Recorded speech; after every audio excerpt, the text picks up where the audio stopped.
Hey everybody, it's your buddy Beard Grizzly, and let's return to the moment you receive a plea for help in Destiny 2. This has been, several times throughout the story, referred to as a vision that helps you to know where it is you need to go next, an idea and understanding from either the Traveler itself or the Shard to go into the EDZ and seek out its power. This vision is not something that's unique to our Guardian. Several people claim to feel it, our Ghost and Tyra Karn being ones that speak on the exact same vision. This is why I'm led to believe it's the Traveler's final call for help, the last gasp of a being that's now feeling itself already being trapped and drained of its light, stuck inside of an energy shield. At this point, most of us know how this plays out. We go into the EDZ, we reclaim our light, we carry on through the different missions in the solar system, and it all ends with the Traveler exploding in a hail of shards, ending the occupation of the Cabal and Gaul on the city. None of this is new. What also isn't new were the warnings from a group of individuals that saw the Red War coming, saw the city in flames, while battle carried on underneath them. Record 343 Chasm 7889. The device said 1222 and immediately the device reported displacement of his consciousness. Visions of war and the city in flames. Subject 29 worked the supply channels on the slip before he joined the war cult. By 1227 he was babbling and by end record.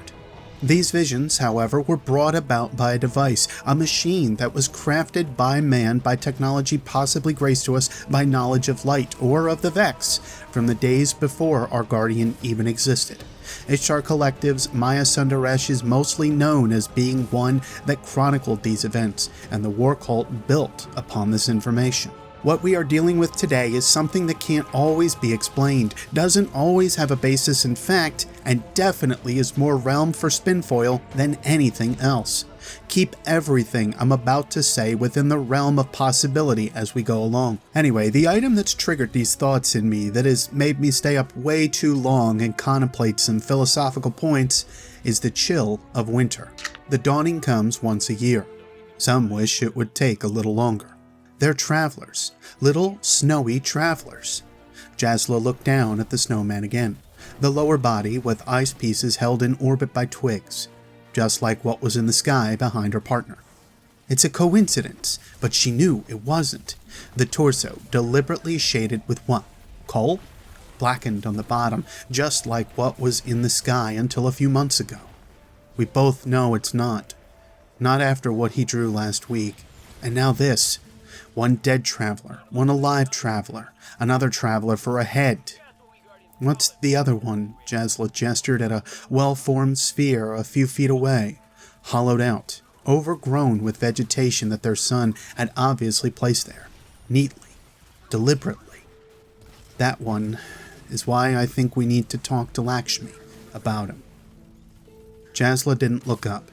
She had fought against it for so long, but maybe it was time. The dawning, right? New beginnings. A tear disappeared into the frozen ground. Interpretation may vary in how you see and read this card. It's one that doesn't seem to have one answer, but it does play back to several past insights within lore. The first major one, of course, comes from the inclusion of Lakshmi.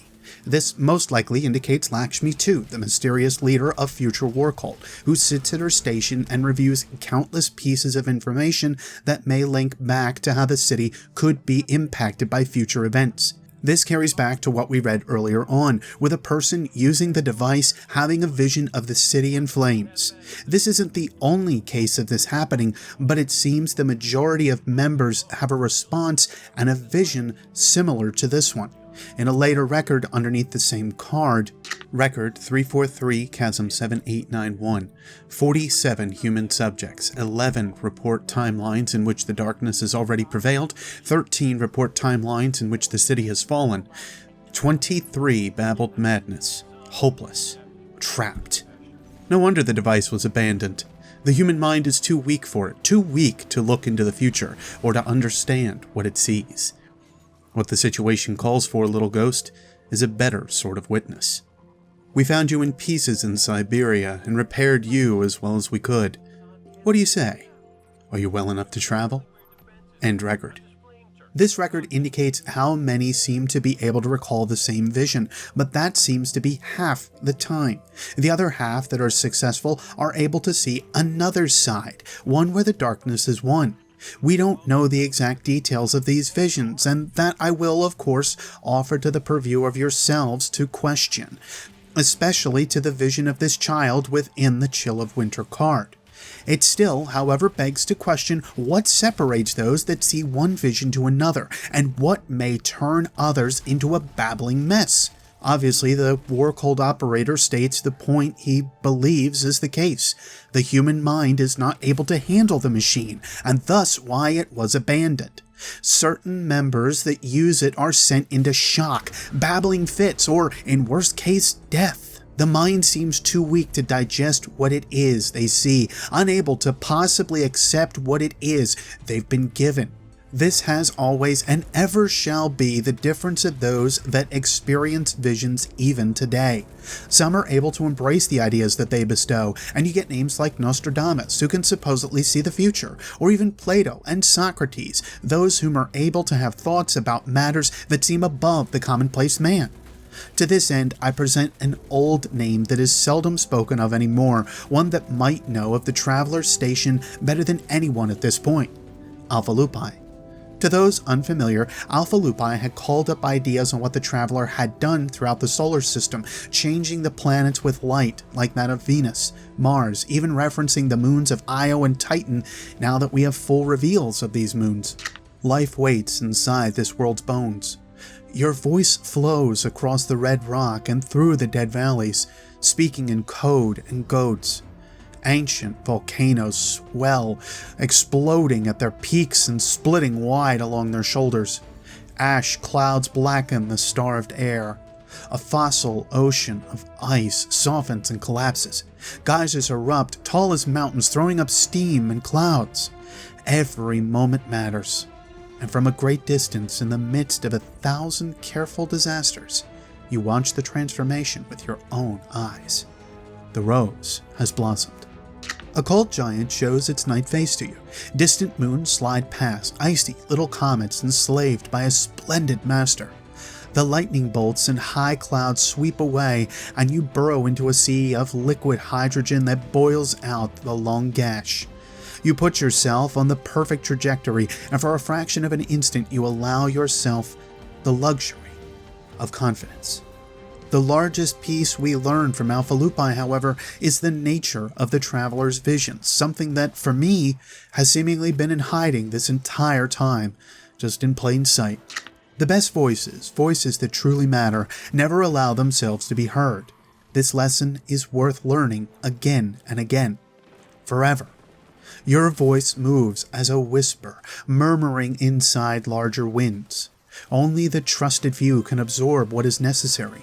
Wise and sly and perfect, your instructions drop, leaving nothing but the hard, sweet rhyme of enlightenment. The path is set. Your voice is unleashed. It's always been a question of mine. Did the Traveler actually have a voice, as the speaker has said on a few occasions? Did it physically talk to us? Or did it reach into our minds with the possibility of speaking to us through suggestive vision? I think at this point that's a fairly clear option. The Traveler reaching out to us to go into the EDZ and find the Shard of the Traveler just proves that it's more by vision. What I feel is in question, and what I'm curious to see if they will expand upon, is how far these visions will go.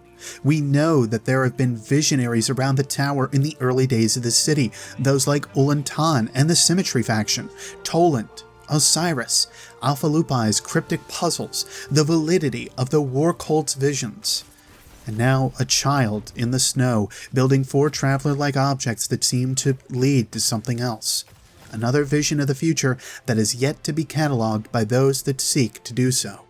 These are perhaps answers that need to wait to be revealed, but if this child's account is to be held to the same standard of that as the War Cult's previous visions, where does this lead us?